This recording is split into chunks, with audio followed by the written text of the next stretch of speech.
Saksakalyan gunarnavasya Vande Guru Sri Charanaravindan.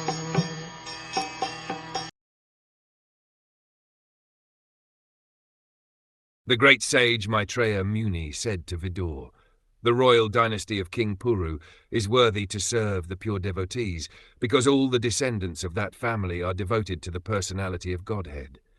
You are also born in that family, and it is wonderful that because of your attempt the transcendental pastimes of the Lord are becoming newer and newer at every moment." The great sage Maitreya thanked Vidura and praised him by reference to his family glories.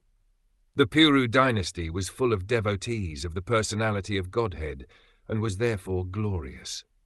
Because they were not attached to impersonal Brahm or to the localized Paramatma, but were directly attached to Bhagwan, the personality of Godhead, they were worthy to render service to the Lord and his pure devotees.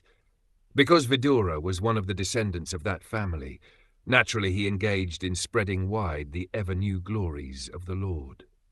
Maitreya felt happy to have such glorious company as Vidura.